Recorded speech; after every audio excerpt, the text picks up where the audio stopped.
God's pure and powerful word.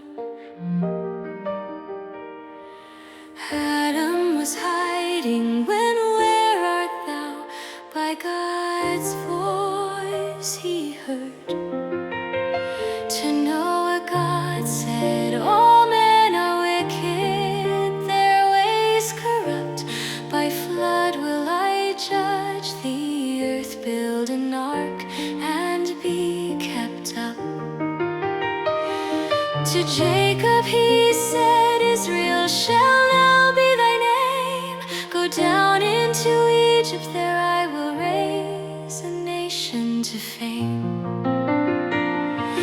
From the burning bush God called to Moses on holy ground, "Put off thy shoes, for my presence is where thou art found. Lead forth my people from Pharaoh's heavy hand. I will deliver Israel and bring them to a promised land." Out of the whirlwind God questioned Job, who could not reply. Then Job repented in dust and ashes before the Most High.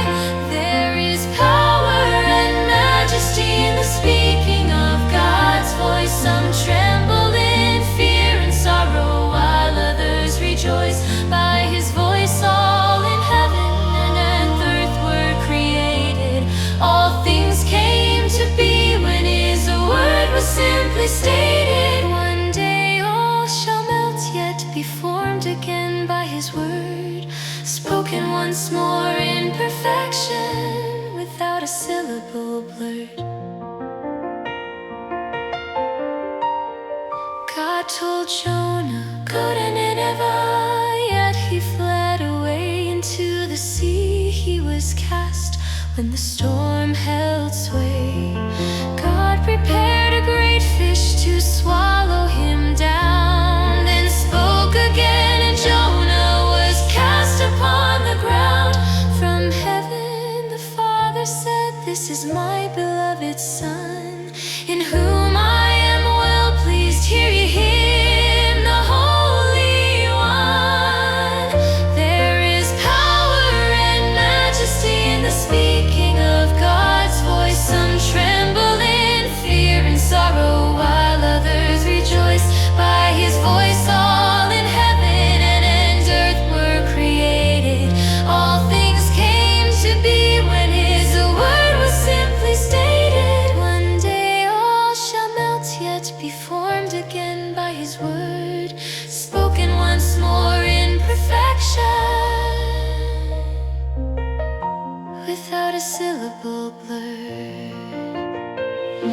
To Peter he showed what once was unclean made pure, opening the door to Gentiles, forevermore secure. God's voice now speaks through the scriptures we read, yet many reject him and refuse to take heed. The Spirit still calls both the sinner and the saved, that every soul might live a life whereby God is praised. There is power and majesty in the speaking of God's voice. Some tremble in fear and sorrow, while others rejoice. By his voice all in heaven and earth were created. All things came to be when his word was simply stated. One day all shall melt, yet be formed again by his word, spoken once more in perfection,